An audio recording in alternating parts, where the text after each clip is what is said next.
황교안의 중앙정치 복귀 시그널이 감지되고 있다. 근데 저도 사실 제가 언제였죠? 한 달 정도 된 것 같습니다. 한 달 정도. 한 달 정도 전부터 황교안 전 당대표가 국회의원들, 당협위원장들한테 전화를 돌리고 직접 만나서 밥을 사주고 있다고 합니다. 그러면서 내가 대통령이 될 수 있도록 좀 도와달라. 이렇게 열심히 발품을 팔고 있대요. 그리고 2021년, 지금 2020년이죠. 2021년 1월 10일인가?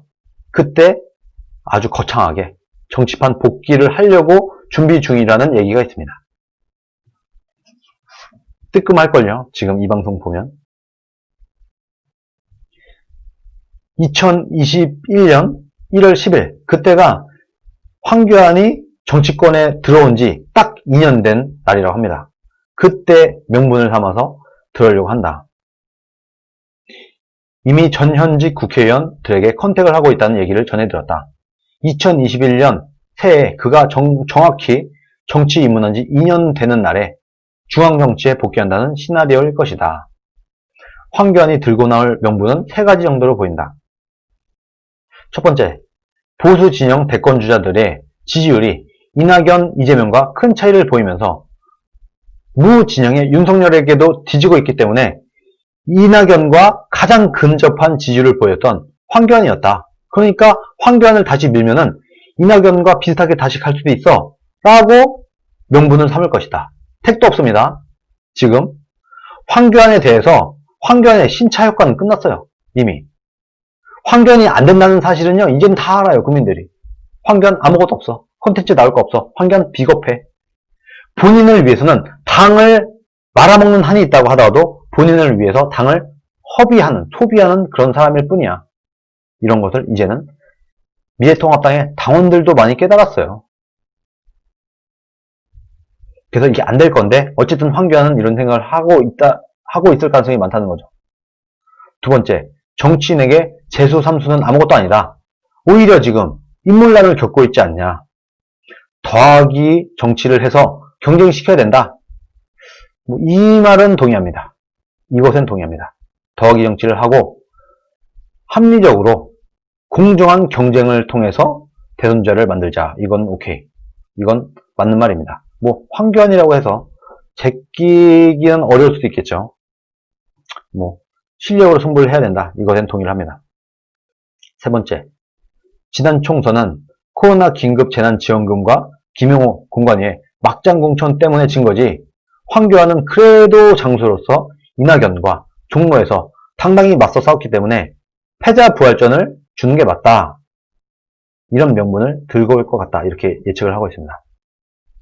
그런데 지난 총선은 긴급 재난지원금 때문도 맞고 김용호의 막장 공천 때문도 맞아요. 근데 이 김용호를 누가 데려왔냐? 황교안이 데려왔죠. 김용호의 막장 공천을 누가 안 막았냐? 황교안이 안 막았죠. 황교안은 그때 들러리였습니까? 황교안 당대표 아니었나요? 총괄선거대책위에 있던 사람 아니었나요? 그런데 정치 초보이자 아주 뻔뻔한 황교안은 이런 명분을 들고 나올 가능성이 꽤 있습니다. 저도 그렇게 봅니다. 그런데 좀 재밌는 예견을 하고 있어요. 서울시장에 도전하고 연이어 대권으로 넘어간다는 전략일 가능성이 높다. 이런 얘기는요, 물밑에서 계속해서 나왔습니다. 내년 초에 있을 서울시장에 출마를 해서 서울시장이 되고 서울시장에 당선된 그 힘을 등에 업고 대권으로 바로 넘어간다. 그 다음 해에. 그렇게 넘어갈 가능성이 있다. 지금 미통당의 당대표격인 김종인은 황교안이 당대표에서 물러나면서 바톤 터치를 한 사람입니다. 그리고 황교안이 당대표에서 물러나기 전에 김종인에게 연락을 했다고 하죠. 내 다음에 당을 맡아달라. 나는 물러나겠다. 나 다음 당을 맡아달라. 라고 황교안이 김종인에게 부탁을 했었습니다. 그러니까 김종인은 친황일 가능성이 있어요. 그리고 지금 김무성계 의원들이 원래는 원희룡을 좀 열심히 밀고 있었는데 김무성계, 김세현, 이런 류의 사람들. 미래통합당에 있는 킹메이커를 꿈꾸려고 했던 사람들 중에 상당수가 원희룡을 밀었다라는 얘기가 있는데, 원희룡을 밀어보니까 잘 안 돼. 원희룡 잘 안 팔려. 한번 해보려고 했는데. 그래서 이쯤에서는 원희룡을 포기를 하고 다시 황교안으로 갈아탈까? 할 수도 있다. 이런 얘기도 나오고 있습니다. 원래는 원희룡을 밀려고 했던 그 세력들이 원희룡은 이제 안 되겠어. 원희룡 밀어보니까 이건 도저히 사이즈가 안 나와. 그러면은 황교안밖에 없지 않아? 라고 볼 수도 있다는 겁니다. 그런데 그럼 이쯤 되면 이렇게 생각할 수도 있겠죠. 원희룡 말고, 황교안 말고 홍준표도 있지 않냐. 왜 홍준표는 안 되고 황교안은 되냐. 김무성류의 이런 사람들이 볼 때, 미래통합당에 있는 정치인들이 볼 때 황교안이 더 좋은 이유, 홍준표보다 황교안이 더 좋은 이유 뭐가 있겠습니까? 내 맘대로 할 수 있다. 홍준표는 남의 말 안 듣잖아요. 홍준표가 만약 대통령이 되면은 김무성의 말을 안 들을 것 같고, 유승민의 말도 안 들을 것 같고, 누구의 말도 잘 안 들을 것 같아요. 그런데 황교안을 대통령으로 만들어주면은 황교안은 휘둘린다. 지난 총선 때만 봐도 황교안은 총선이 시작되는 그날까지 휘둘렸다. 당대표 직이 있으면서. 똑같을 거다. 황교안 같은 사람은 정치에 대해서 아무것도 몰라. 그런데 무지막지하게 권력 욕심과 명함 욕심은 있어. 그러다 보니까 우리가 딜을 쳐서 황교안을 대통령으로 만들어줄게. 대신에 우리 말 좀 들어줘. 하면 황교안은 들어줄 것이고 휘둘린다. 왜? 통치 방향성이 없어요. 황교안이 꿈꾸는 대한민국의 미래가 없어요. 그러다 보니까 적당히 수렴청정이 가능한 겁니다. 황교안이 대통령이 되면은 그냥 김무성이나 김종인이나 이런 사람들이 뒤에서 적당히 조종을 하거나 본인이 압박을 넣거나 본인이 뭔가 얘기를 할 때 이 말이 먹힌다. 황교안은. 그런데 홍준표가 대통령이 되면은 다른 사람들 말을 안 들을 것 같다. 이렇게 느낄 겁니다. 그래서 그 많은 사람들이 그 수많은 미래통합당에 있는 기회주의자가 될 수도 있고, 킹메이커를 하려고 하는 사람이 될 수도 있고, 수렴청정을 꿈꾸는 사람이 될 수도 있고, 특히 개헌을 해서 내각제, 이혼집정부제를 노리는 사람들, 이런 사람들한테는 완전 황교안이 땡큐죠. 홍준표가 대통령이 되면요, 절대로 내각제, 이혼집정부제 안 합니다. 홍준표가 대통령이 되면 완전히 싹 대한민국을 갈아엎고 대한민국을 정말 개조를 해내고 좌파들 때려잡고 공산주의 세력들 때려잡고 민주노총 때려잡고 정규조 때려잡고 대한민국을 세탁기에 넣고 빙빙 돌려낼 거예요. 그런데 어떻게 내각제를 하고 이혼집정부제를 할 수 있겠습니까? 그런데 황교안이 대통령이 되면 이혼집정부제 받겠죠. 본인이 한다고 했어요. 개헌한다고 했어요. 황교안은. 이미 황교안은 당대표이던 시절에 수많은 사람에게 휘둘려본 경험이 있다. 그리고 선거 직전까지 그냥 개판 막장 공천도 찍소리도 못하고 그냥 가만히 바라보고 있던 유약한 면도 보였다. 그러니까 김종인이나 김무성 이런 사람들이 볼 때는 야, 홍준표는 우리가 컨트롤할 수가 없어. 그런데 황교안은 컨트롤할 수 있어. 라고 생각을 하면서 뭔가 딜을 내서 그 세력들이 황교안을 밀게 될 수도 있습니다. 그럴 수도 있습니다. 그렇게 되면은 황교안의 지지율이 꽤 올라갈 겁니다, 여러분. 꽤 올라갈 수 있습니다. 그러다 보니까 이런 거 저런 거 다 따지고 난 다음에 홍준표가 복당이 되어선 안 되겠다라고 생각하겠죠, 이 사람들은. 자, 홍준표가 복당이 되면은 우리가 홍준표를 비판하거나 홍준표를 막을 명분이 없어져. 명분이 약해져. 그러니까 어떻게든 홍준표가 아닌 다른 사람을 대선주로 만들고 그 다음에야 홍준표의 입당을 받아줘야 된다라고 생각하는 사람들이 많을 겁니다. 근데 그래도 황교안의 지지율이 안 올라갈 것이다 이렇게 얘기를 하는 사람들이 있는데 생각보다 그렇지 않습니다. 우리 국민들이 잘 몰라요. 정치에 별로 관심이 없어요. 거기다가 어떤 세력이 붙어갖고 보세요. 원희룡 같은 사람도 미니까 조금 올라가지 않습니까? 지지율이. 원희룡을 미래통합당에 있는 어떤 세력들이 열심히 미니까 조금 올라가지 않습니까? 이 키를 원희룡에게 쏟던 노력을 원희룡을 치워버리고 황교안에게 쏟는다고 하면은 좀 올라갑니다. 여러분. 충분히 올라갑니다. 올라가고도 남습니다.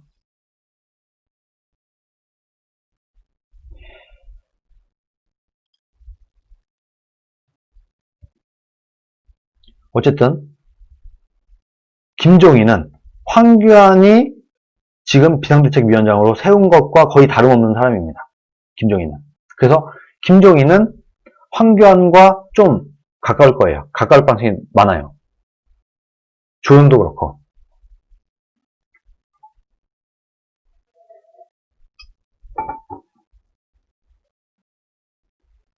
당시 피해자였다 말하는 황교안에게 힘이 덜 실릴 수도 있고, 서울시장을 혹시나 이러면 정말 안 됐는데 서울시장을 경선 없이 김종인이 임명할 가능성도 있죠. 김종인. 눈치 안 보고. 그럴 수도 있습니다. 새해 인사를 하면서 2021년 초에 새해 인사를 하면서 과거 제가 정치 초년생일 때를 정말 잘못했습니다 하고 사과를 하고, 이제 내가 그래도 정치 초보가 아니다. 이제 3년차가 됐다. 정말 보수와 자유 대한민국을 살릴 수 있도록 불굴의 정치를 해보겠다라고 선언한다고 하면 또 여기에 속아서 황교안을 지지할 수구보수 세력, 광박, 그리고 태극기 세력을 중심으로 황교안을 지지할 가능성이 매우 높다고 판단된다. 그리고 또 내 친구 K 같은 특정 유튜버들도 함께 환호할 것이다. 황교안 말고 대안이 있냐 하면서 열심히 또 황교안을 밀 유튜버들도 꽤 많을 겁니다. 그나마 이낙연을 여론조사에서 이긴 건 오로지 황교안뿐이다. 이렇게 외치면서 황교안을 열심히 미는 사람들이 나올 것이다. 유튜브도 그렇다. 그리고 지금 또 혹시나 이러지 않길 바랍니다만 또 뭐 부정선거 어쩌고 저쩌고 하면서 황교안이 잘못해서 진 게 아니라 부정선거 때문에 진 거야 라고 하면서 황교안을 실드 쳐주고 하면서 황교안의 주가를 상승시킬 수 있는 이런 쇼는 할 만한 게 몇 개 있습니다. 현재 대권 여론조사에서 황교안이 3, 4% 정도라도 지지율이 나오고 있다는 걸 절대 간과해서는 안 된다. 게다가 정치판에서 8개월이면 과거 세탁하기에 충분한 시간이다. 여전히 보수 진영은 품격과 이미지를 중시하고 있다. 품격, 이미지 빼고는 시체죠. 진짜 시체예요. 아무것도 없어요. 그래도 점잖아 보이는 이미지, 뭐 그런 거, 그거 외에는 없다. 여권이 위기에 몰리면 반대로 그가 등장한다. 이번에도 예외는 아닐 것이다. 여권이 위기에 몰리면 황교안이 등장한다. 민주당이 위기에 때면 나타나는 사람이 있어요. 황교안. 정말 이제는 해볼 만하다. 정말 위기일 때는 황교안 같은 사람은 나서지 않아요. 그러다가 이제 좀 해볼 만해. 예전에도요. 이제 좀 해볼 만하다 하니까 황교안이 나왔어요. 황교안이 당대표가 되면서 완전 말아먹었어요. 당을. 누가 했어도, 황교안이 아닌 누가 했어도 이길 수밖에 없었던 그 총선을 황교안이 당대표가 되면서 완전히 말아먹었어요. 이번에도 예외는 아닐 겁니다. 황교안은 분명히 준비하고 있습니다. 이거는 팩트예요. 황교안이 나오냐 안 나오냐? 나옵니다. 확실히 나옵니다. 그런데 우리 우파 진영이 과연 황교안을 막을 수준이 될 것인가? 그런 의문이 든다. 이렇게 썼네요. 이정민 님이. 황교안은 사실 얕봐서는 안 되고 국민들 너무 높게 평가해서도 안 됩니다. 율TV님, 쟤들이 야합하면 못 막습니다. 당원들도 무시하고 진행할 거예요. 이미 작업 들어감. 네, 슈퍼챗 감사합니다. 네, 귀현이님이 원래 최근에는 눈팅 위주로 하시는데 너무나 답답한 나머지 정말 싫은 얼굴이다. 정말 뻔뻔하다 황교안 이렇게 말씀하시네요. 어쨌든 지금 황교안은 슬슬 꿈틀대기 시작하고 여기저기 전화를 돌리고, 여러분 황교안이 당대표일 때는요 전화도 잘 안 됐었대요. 전화도 잘 안 받고 그랬었대요. 근데 이제는 많이 내려놓고 겸손을 떨면서 당협위원장들한테도 전화를 돌리고 직접 만나자고 해서 밥을 사주고 하면서 본인의 편을 늘리려고 노력을 하고 있다고 합니다. 그리고 적당히 또 이용당해주는 척하면서 본인의 지지세를 어쨌든 확보를 하려고 애를 쓰고 있다고 합니다. 어떻게 될까요? 내년 초에. 뭐 걱정하지 않아도 됩니다. 일단은 그 전까지 어떻게든 방법을 찾아야 되고, 그리고 막상 나오더라도 잘 안 될 겁니다. 이 사람들의 생각과 이 사람들의 계산과 이 사람들의 계획은 다 있을 거예요. 그런데 그게 잘 안 됩니다. 이게 황교안이 안 되는 가장 큰 이유가 뭐냐? 지난 총선 때 너무나 못한 것을 국민들이 알아요. 첫 번째. 그리고 또 하나가, 이게 어쩌면 더 커요. 지난 총선 때 황교안에게 뒤통수를 맞은 사람들이 너무 많아요. 그걸 잊을까요? 국민들은 잊어도 정치인들은 쉽게 잊지 않습니다. 네, 오로라님이 저의 삼촌이 지지율 못 올린다는데 황교안 이렇게 말씀하십니다. 근데 기술적으로만 봐도 올라갈 수밖에 없습니다. 몇 프로는 올라갑니다.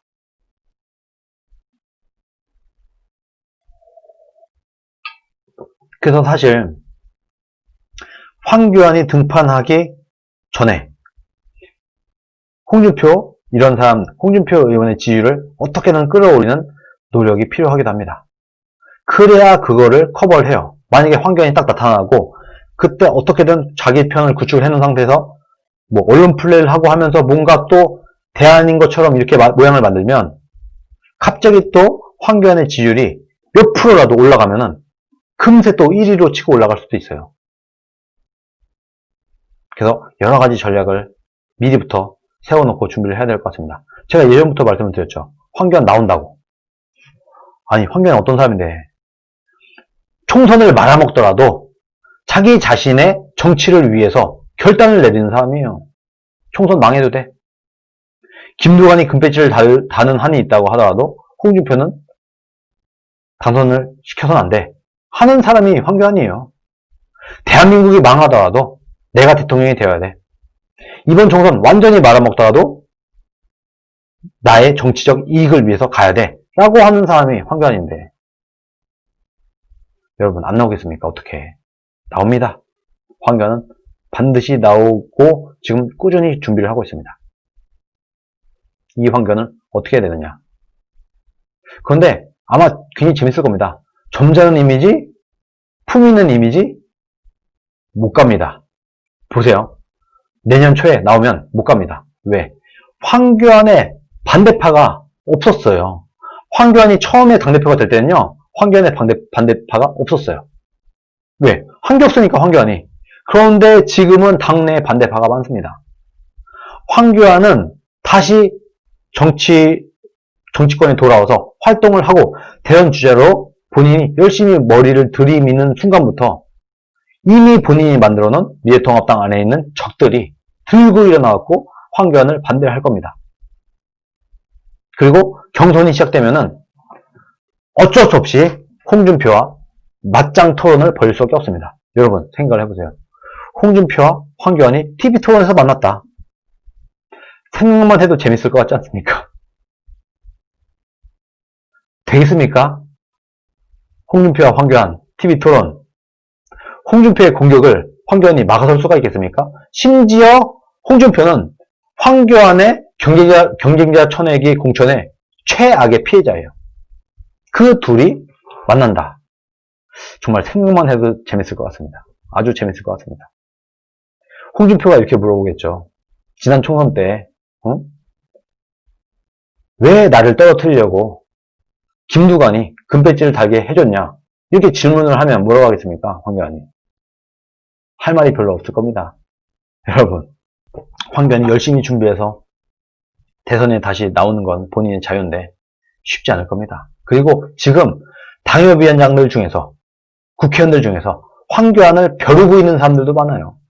한번 나와보시라. 아주 그냥 진흙탕 싸움 제대로 한번 해볼 겁니다.